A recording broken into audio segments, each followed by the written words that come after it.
Salut, salut, salut, c'est Maurice Claireau-Bernet, MCO. On se retrouve aujourd'hui sur ma chaîne consacrée au minimalisme et aujourd'hui on se pose la question suivante, comment réduire drastiquement son budget nourriture? Et quand je dis drastiquement, là on est très très sérieux. Donc le foyer américain moyen dépense, d'après un chiffre que j'ai lu sur internet et que j'ai pas vérifié, 7 729 $ tous les ans en nourriture. C'est beaucoup de dollars, n'est-ce pas? Et la nourriture, c'est une des trois grosses dépenses qu'on a. Concrètement, les trois grosses dépenses, c'est logement, voiture, transport en général, mais voiture principalement, et nourriture.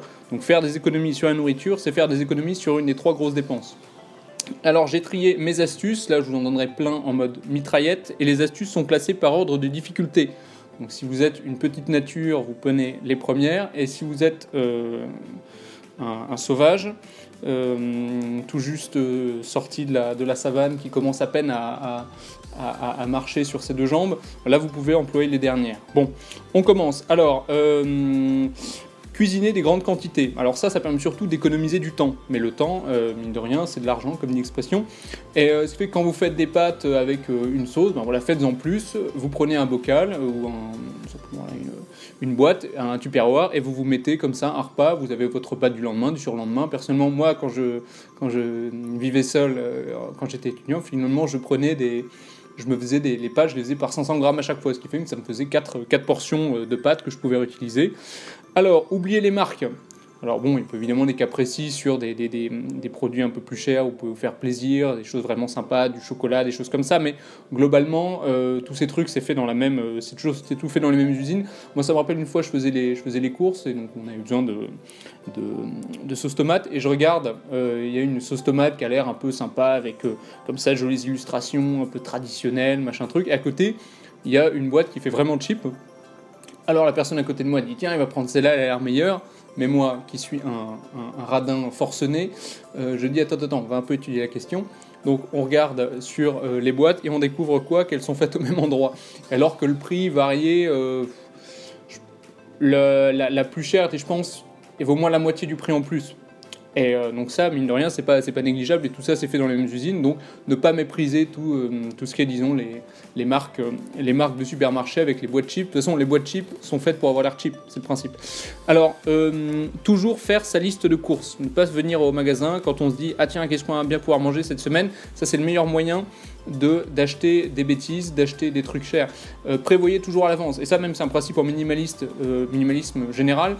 Ne jamais acheter quelque chose qu'on n'a pas prévu d'acheter. Quand vous allez acheter des fringues, prévoyez déjà à l'avance, ok, il me faut un pantalon parce que mon pantalon commence à devenir usé, il me faut une polaire parce que ma polaire tombe en lambeaux, des trucs comme ça. Mais vous n'y allez pas en vous disant, tiens, qu'est-ce que je vais acheter, ou en achetant des trucs que vous n'avez pas prévus. Et pareil pour les courses. Et voilà, tenez-en strictement à votre liste de courses, et si vous avez oublié un truc, eh ben ça vous apprendra, et vous devrez revenir chez vous, le remettre sur votre liste de courses et repartir. Voilà. Alors, do it yourself.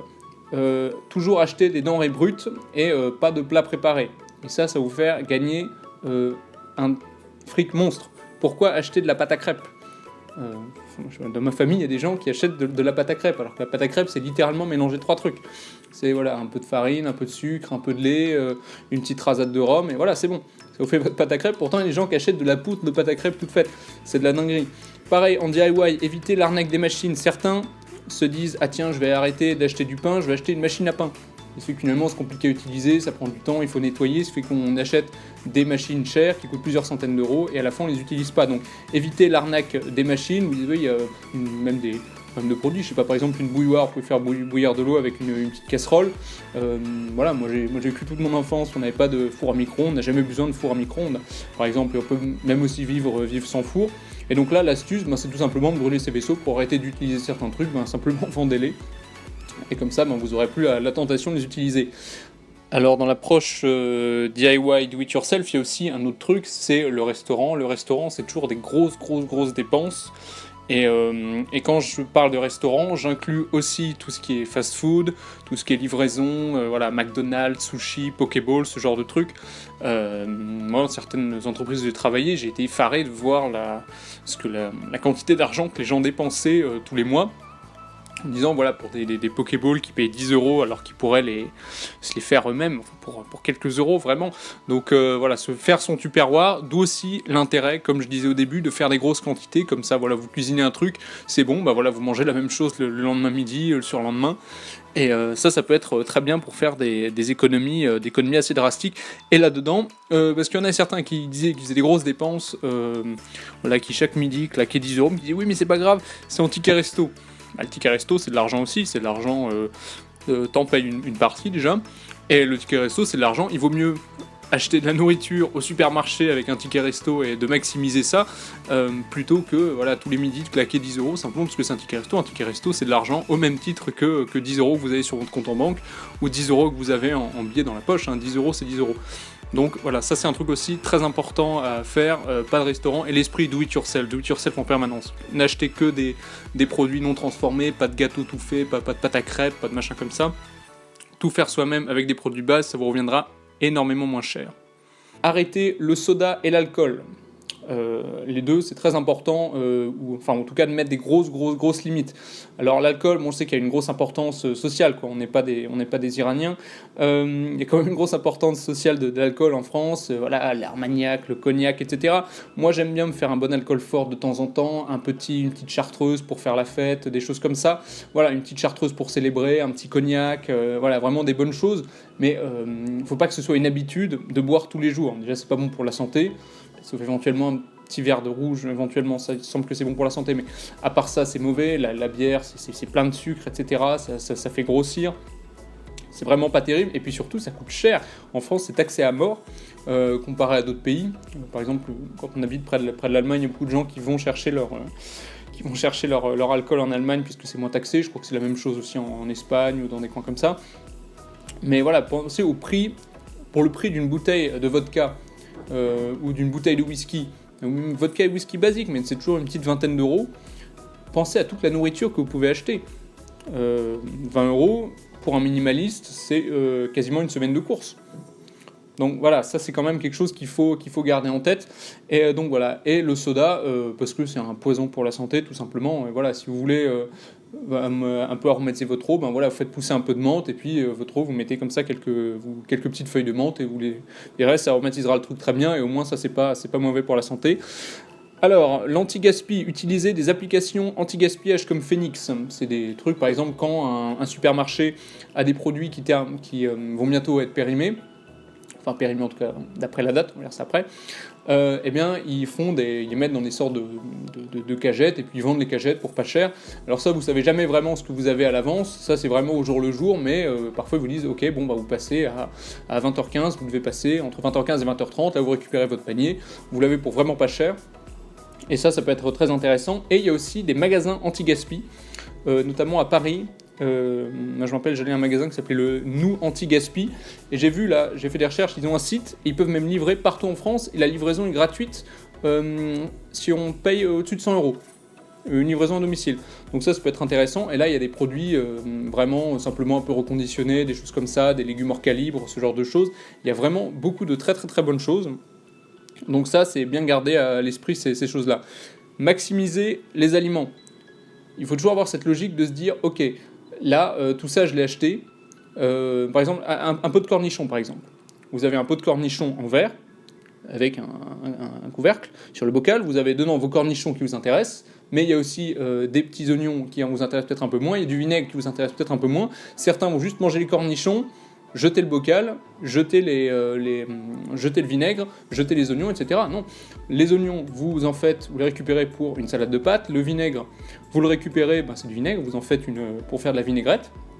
Le bocal, vous utilisez pour faire la nourriture en grande quantité. Voilà, utilisez à fond. Et pareil, avoir cette...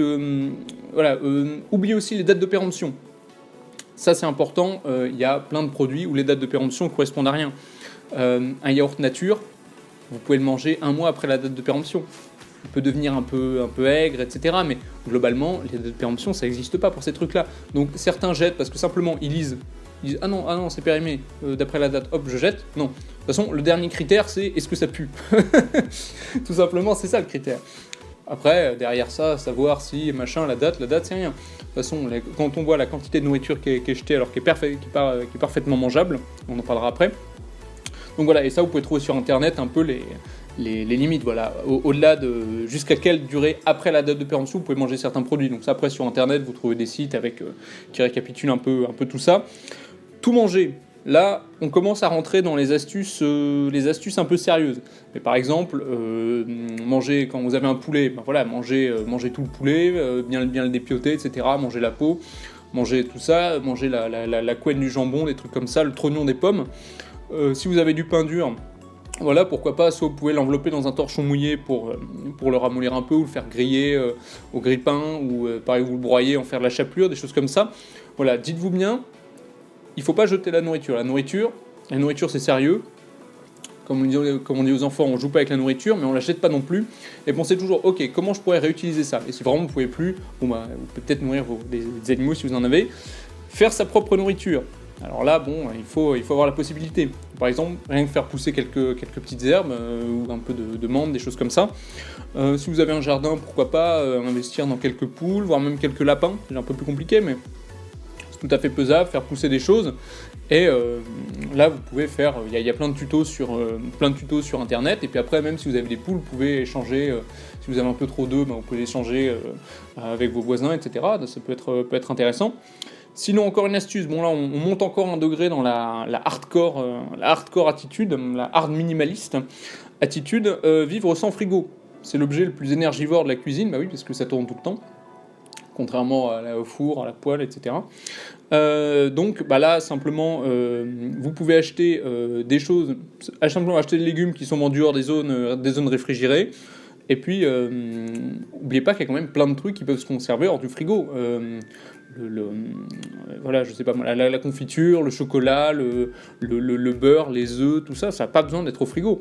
Et même si vous faites cuire de la viande, voilà, si vous mangez une partie le matin et une partie à midi, une partie le soir, ça peut rester dehors. Vous pouvez faire ce qu'on appelle des frigos du désert, c'est simplement deux pots avec un grand et dedans un plus petit, avec entre les deux du sable que vous mouillez tous les jours, et ça vous fait un petit frigo du désert. C'est gratuit, ça coûte rien. Puis moi, sur Internet, vous trouvez pas mal de trucs. Il y a un livre, Notre aventure sans frigo ou presque, d'une certaine Marie Cochard, c'est assez intéressant. Donc voilà, mais bon, là on rentre quand même dans les trucs un peu sérieux.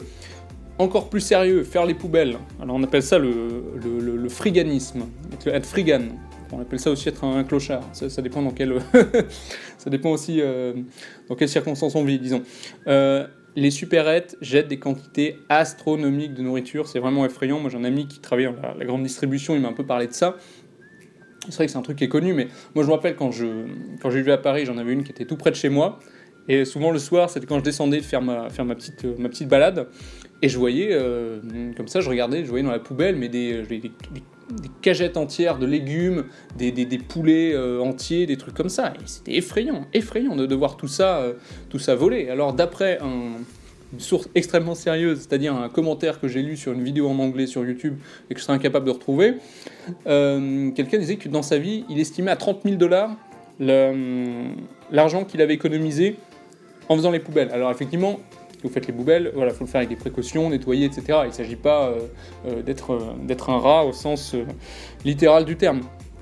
Mais voilà, vous pouvez vraiment trouver beaucoup de choses, même de la viande, des choses comme ça, du poisson. Moi, franchement, j'ai trouvé énormément de choses, énormément. Ça, en quelques mois, c'est des centaines d'euros que j'ai économisé, des centaines d'euros vraiment. Et étape d'après, voler. Là, je crois qu'on va s'arrêter là, ça commence un peu à déraper.